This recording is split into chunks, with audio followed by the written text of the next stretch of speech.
Thanks, Tim. There we go. Okay, everyone can hear me all right? Live?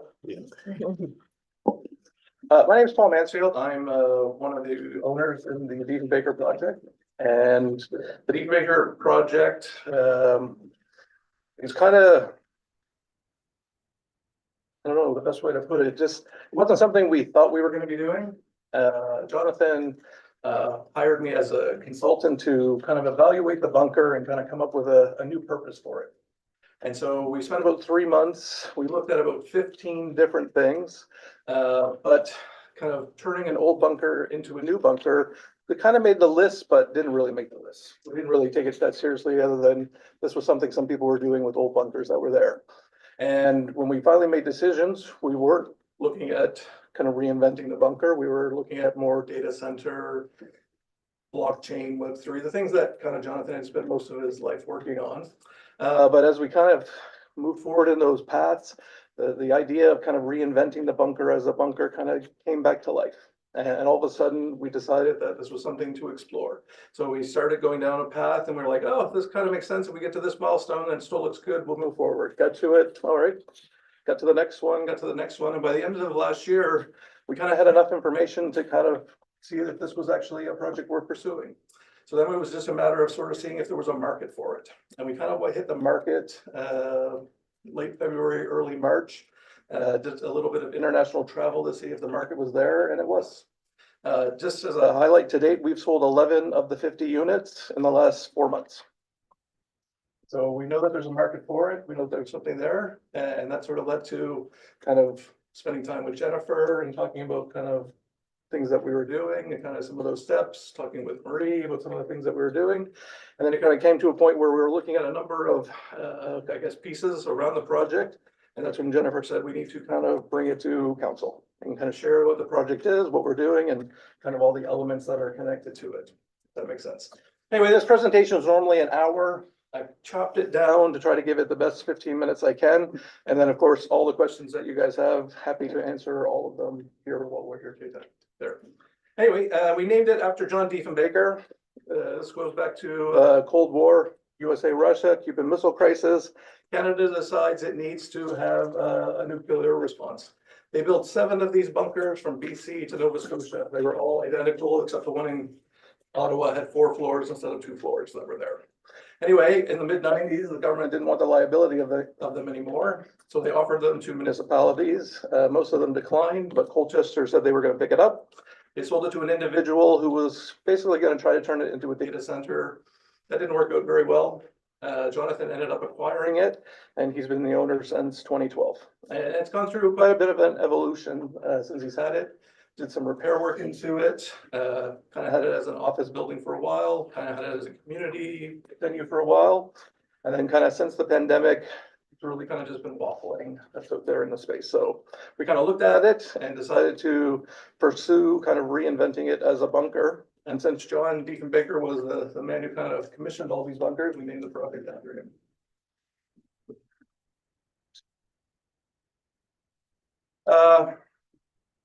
There's more uncertainty in the world in the last kind of 2 years than the last 30 years.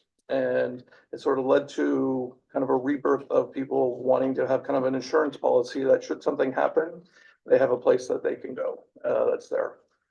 Hence kind of the response that we've been receiving as we go around. I gotta drink some water, really parched. Excuse me.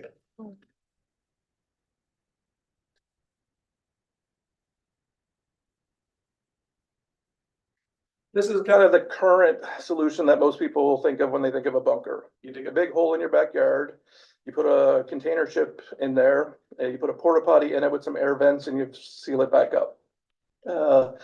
It's not a great solution, but it is a solution. It's what most people think of when you think of a bunker kind of in North America that's there. And, you know, the best example of why this isn't a great solution, think back to the pandemic and being stuck in your home with your family for 18 months. Well, imagine being stuck in here and you can't even go outside, and you're stuck in this, you know, a third of this room, and you're stuck in there for up to 6 months period of time. So it's not a great solution. That's there. Just a quick history lesson, which I shared with you guys, that was commissioned in 1964. Was meant to withstand any kind of nuclear, biological, or chemical kind of attack. It could withstand it, not a direct hit, but kind of within a kilometer of the base, and it would be fine. It was designed at 64,000 square feet, and it was designed to hold 350 people for up to 6 months. So close the doors, and we don't have to come out for 6 months, and everything is self-contained within the bunker.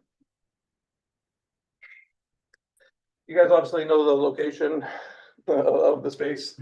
That's where I thought I'd flip that one out of there.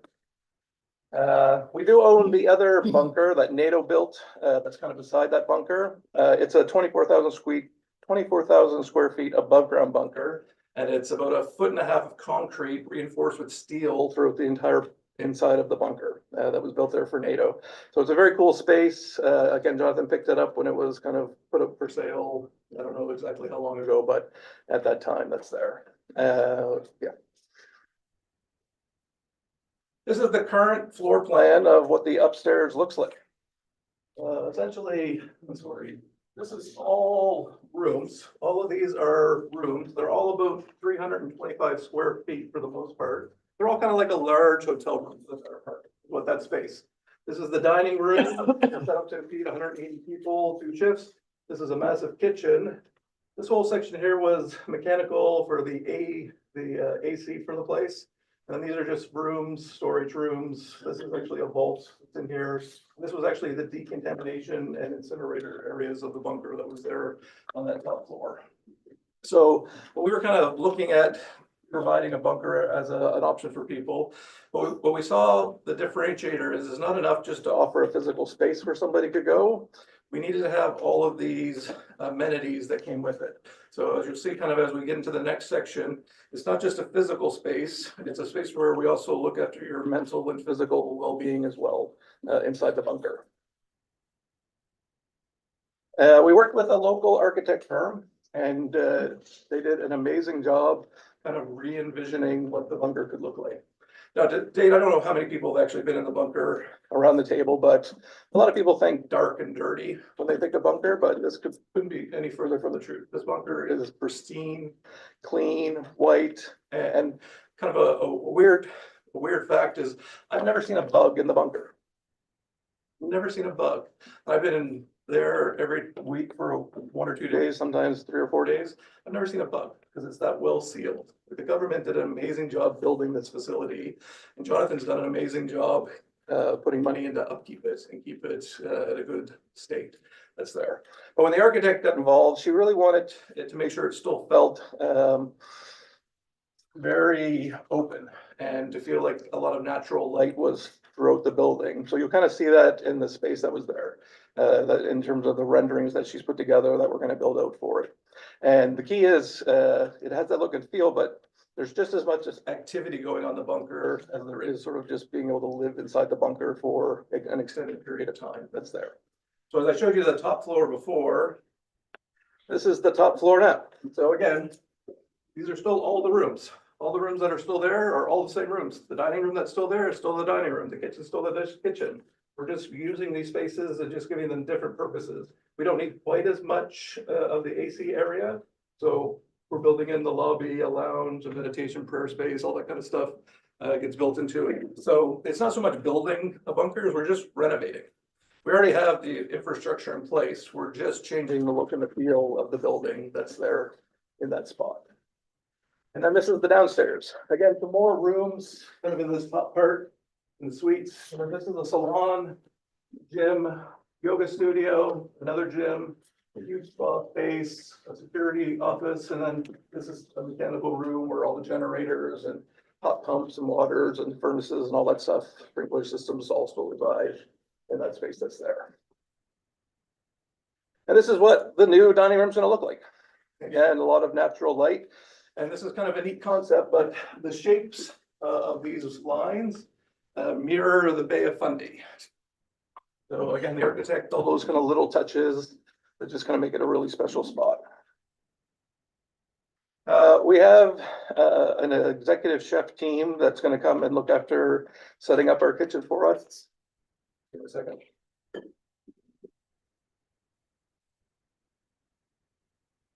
I don't know if any of you remember a restaurant in Lunenburg called Fleur de Sel.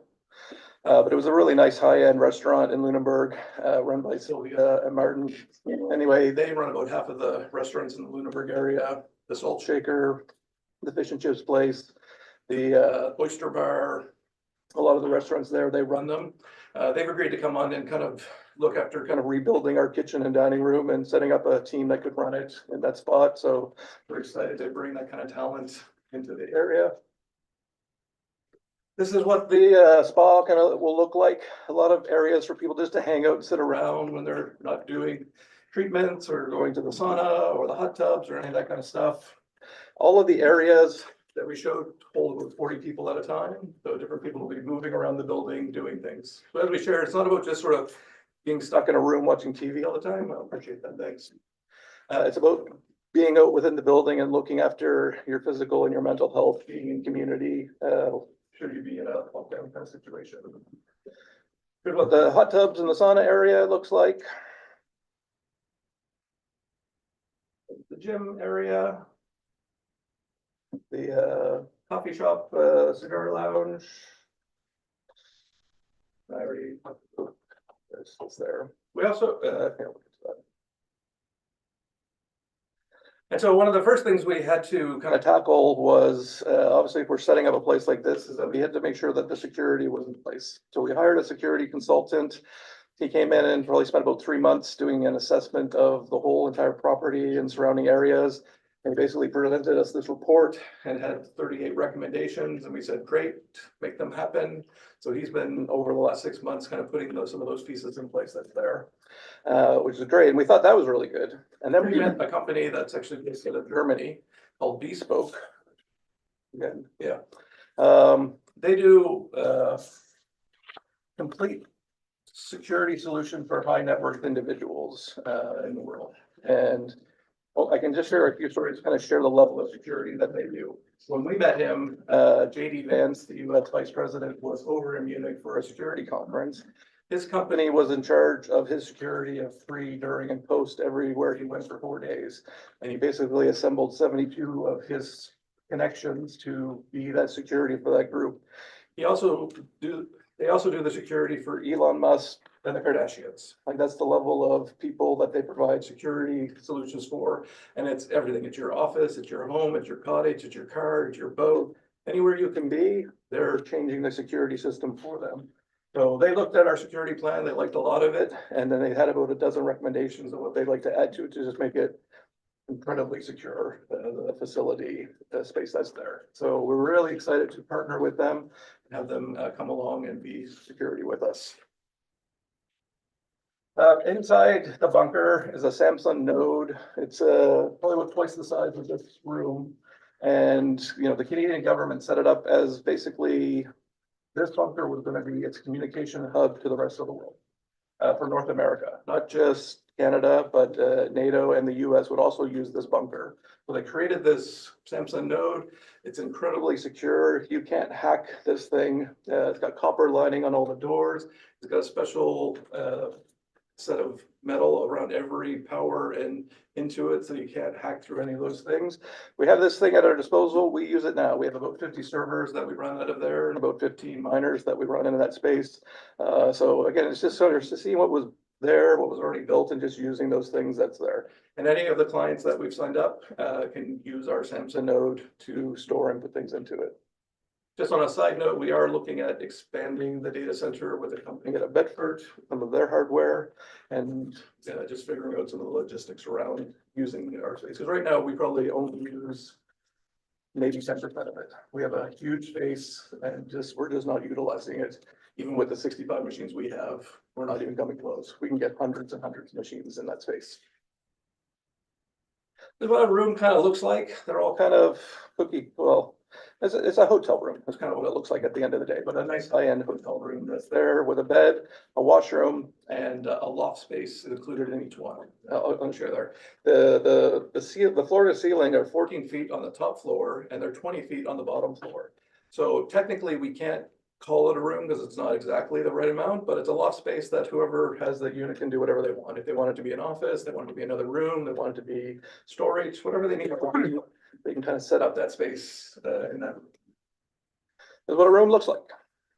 Again, there's lots of storage. The architect did an incredible job thinking this stuff through about the natural light, you know, where they can store stuff, the flow of the room, the space of the room, all that stuff. She wants to put, well, at the time she wanted to put living plants in there, but we're just not sure we can actually keep them alive in there. So they just might be like, what you can't see is on the edge of the wall. It's actually kind of like an archway, and it's like a frosted window and like a scene of nature is behind it. So it makes it look like you're kind of looking out into nature, even though you're kind of inside of a bunker in that space. The washroom is a very spacious washroom. I've traveled a lot in the last 6 months, and I've been in a lot of really cramped bathrooms that everything is on top of each other, and we just wanted to make sure if people were staying there for a long time, that wouldn't be their experience there.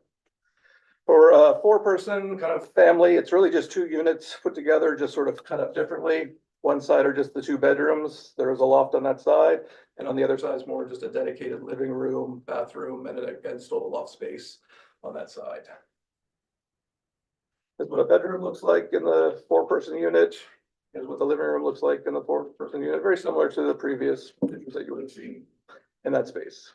This is kind of our timeline. We are about 3 months behind. Our architect did resign about 6 months ago, and it took us about 4 months to find a new firm and replace them. Excuse me, we did do a step is that we did hire a project manager to kind of be our representative and manage this process going forward. And then he did a whole RFP process to have people bid, and then we just hired the architect about a month ago. So they're just getting brought up to speed. They're just sort of putting all the pieces back together.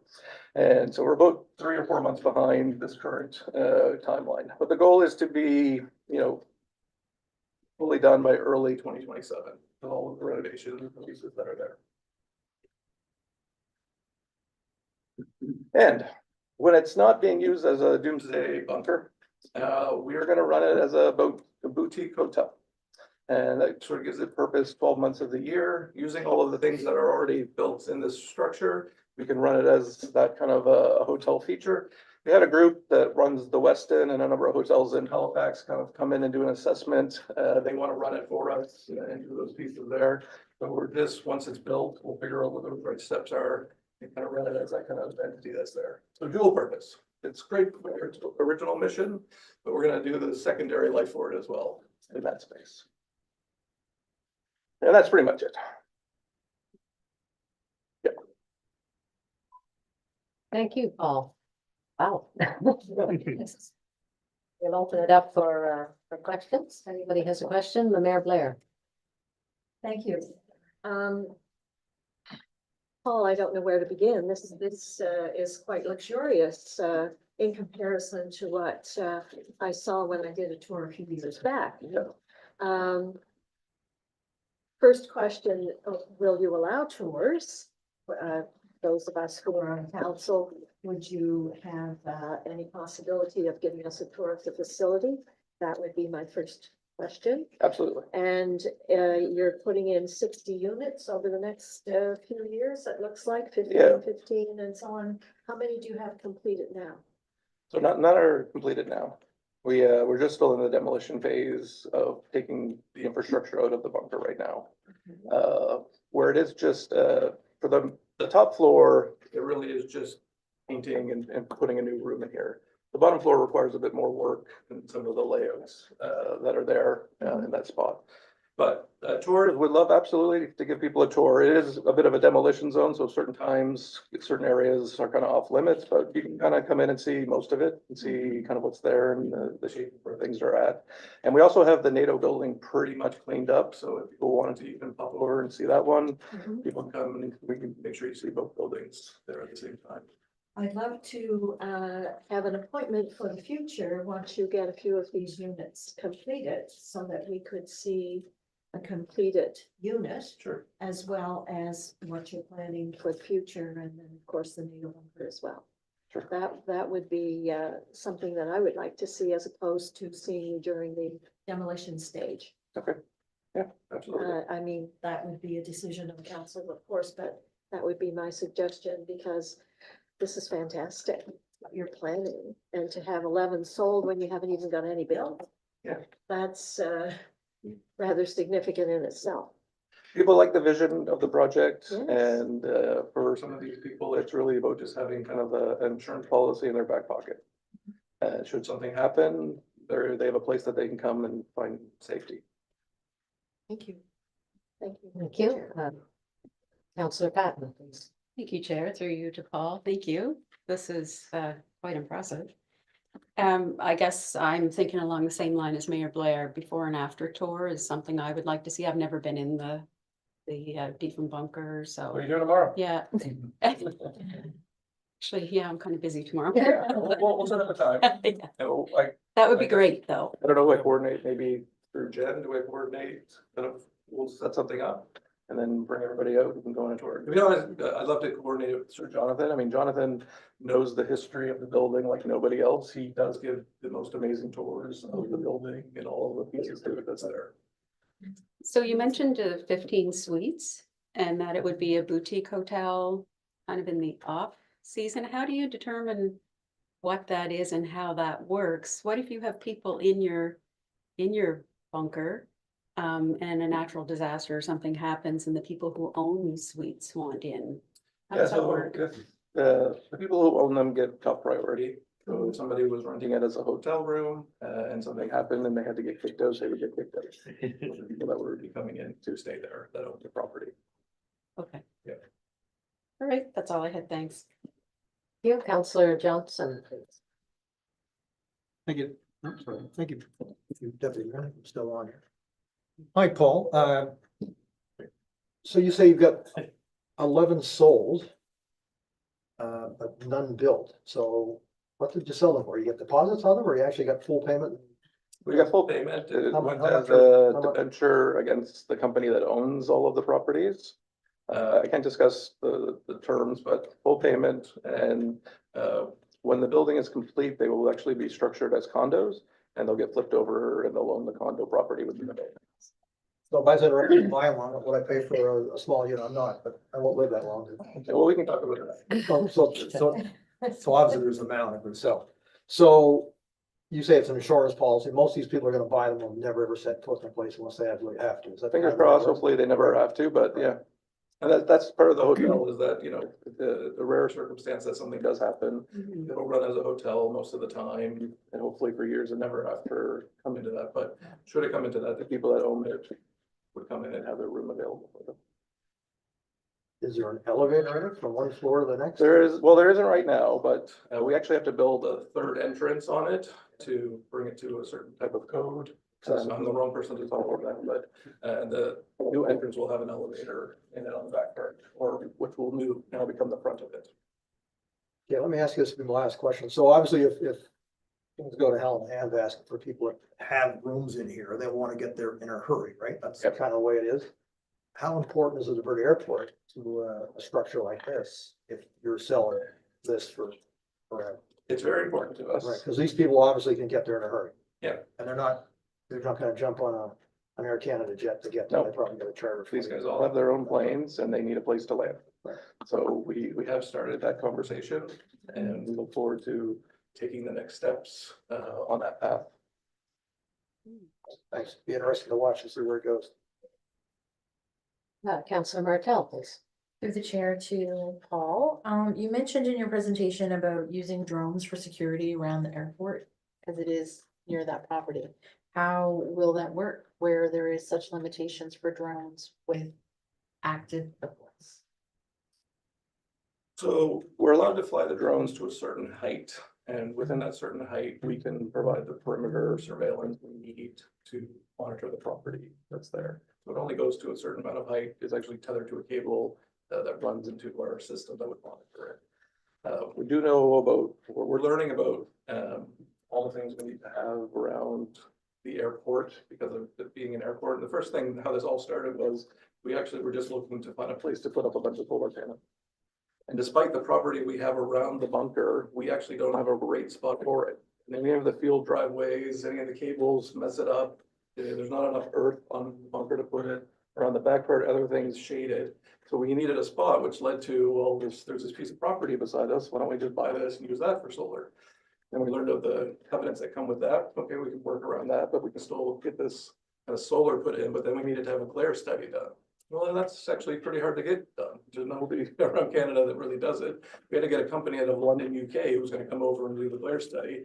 And they were informing us on all the things that you had to do around an airport, around like things could be at certain heights, couldn't be there, and the type of material. I think we have that solved in terms of non-reflective matte solar panels. And they're still gonna come and do the study, so we have it, but we've learned about all of the restrictions around being that close to an airport of what we can and can't do in that space. So we can fly drones, but they can only fly to a certain height with up there, and that works within the security plan of what they need to be able to do.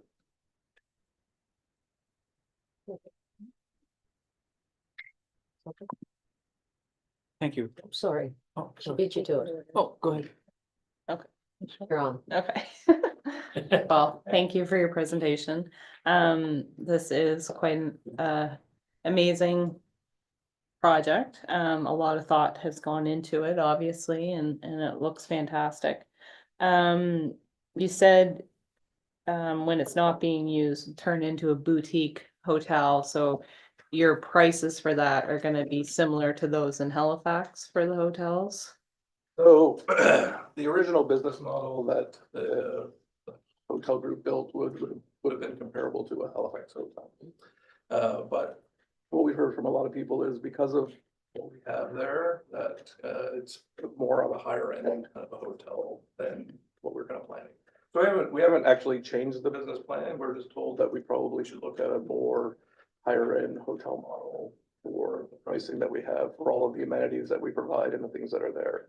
So we haven't done anything with the original business model, but it is something we would look at as we get closer to actually turning it into a hotel operation. I'm just thinking anybody around here and just looking at people's wages and stuff, I don't know if it will be something that they can access, but I mean, it is a beautiful spot with a lot more amenities than your average hotels for sure. The only thing I mean, we've talked different times, so I feel confident and you know what you're doing here, but we did discuss about, there's a lot of community members that are very curious as to what's going on. They know there's something going on there, and I'm just hoping, I think before you had mentioned that you would be open to community session to let people know what's kind of going on when you've got things settled, and I'm just hoping that that can still happen. Okay, thanks. Counselor Leggett. Thank you. Nice presentation. Thank you. Just curious, this facility be deemed as off-grid if necessary, and how long would they be sustainable for? I don't know if I can answer the second part, but yes, we are going to be able to be off-grid with our energy solutions. And that will be totally through solar or a generator backup as It'll be well? mostly through solar. We have 4 generators in the bunker right now. Each generator can last 6 to 8 weeks on its current oil supply. We're also gonna place a large oil tank that can get more multiple months out of those 4 generators that are there. But we are looking at other clean energy that's not solar. But we're just starting to kind of have those presentations. We might be heading down to Florida to see one of them in action to see if it's viable and something we'd be interested in bringing up here as an option. Thank you. Any other questions? I have a couple. Paul, you mentioned natural light several times, so it's not really natural, is it? It's light from light bulbs. Yeah. Yeah, okay. And will you grow your own food? Yeah, so in the NATO building, in the NATO building, we have 24,000 square feet.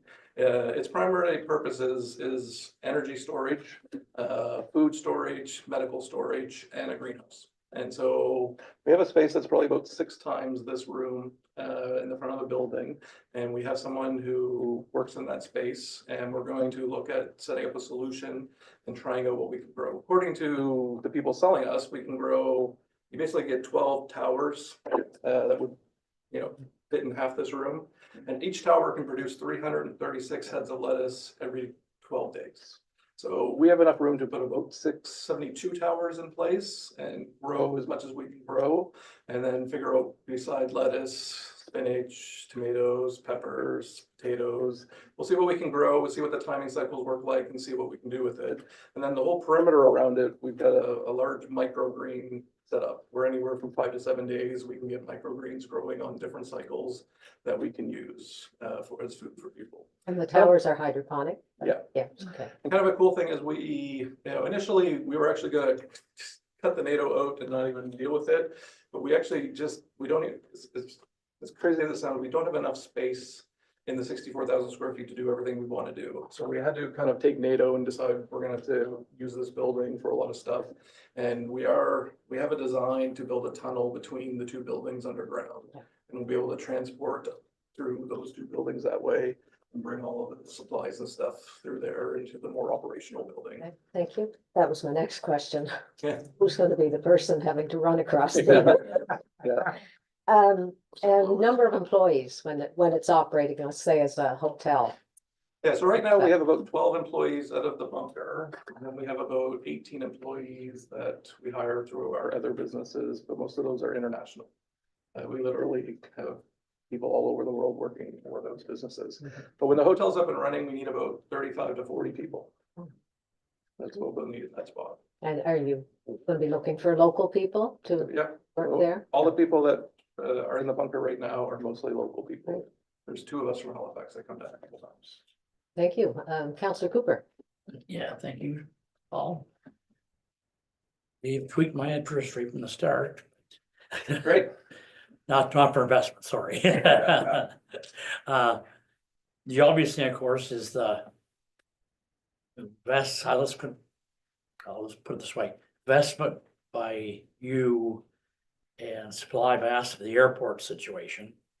You know, you need it, we'd like to keep it, you know, that whole thing. Other than the airport, are you looking to offer something to us or looking for something from us, or where Yeah. are we at there? If I may, through the chair, there's a variety of closed session items that I had mentioned in last council session. that we brought Okay. Back after the. Okay, that's what that So was. the intent is for Paul to be able to have kind of a firsthand conversation. And Okay, we'll be able all to right. discuss these Yeah, I matters wasn't in closed sure. session. Yeah, Yeah, okay. just where this is open. Yeah. Okay, very good. Yeah, there's there must be 5 or 6 things on the list right now Yeah. that we want to go through. Okay, thank you. Yeah. And obviously, just being a resident in the Divert Business Park, we're obviously concerned with the things that go on in there. And, we can see future needs coming up that want to obviously work with the municipality to, keep growing and being part of this community. Thank you. Any further questions or comments? Not seeing any red lights, so yeah, you've definitely piqued our interest in this project, and we look forward to future updates as you continue along in your process. Yeah, happy to come back anytime with your updates, and happy to bring everybody out and either tour the place before or after, whichever your preference is. Thank you. Can we have a motion, please, to receive the presentation moved by Councillor Benoit, seconded by Councillor Pat? All in favor, say aye. Aye. Reminded, motion carries. Thank you, Paul, Thank for you. joining us tonight. Thank you. Thank you. For a motion to adjourn? Councillor Ledger. Meeting is adjourned. Thank you, everybody. Thank you. Those buses got it. Some guys get it late. Yeah, he wasn't wrong. I don't. What's their bonus? Well, thank you.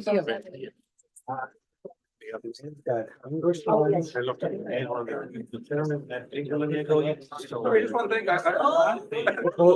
We didn't get both. I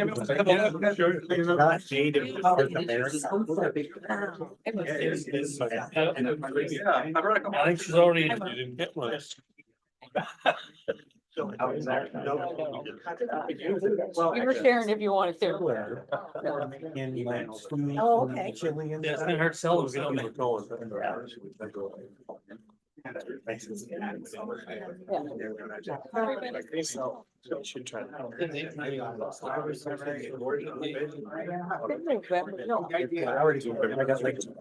Yeah, that's when season. I don't know. I don't know what to do.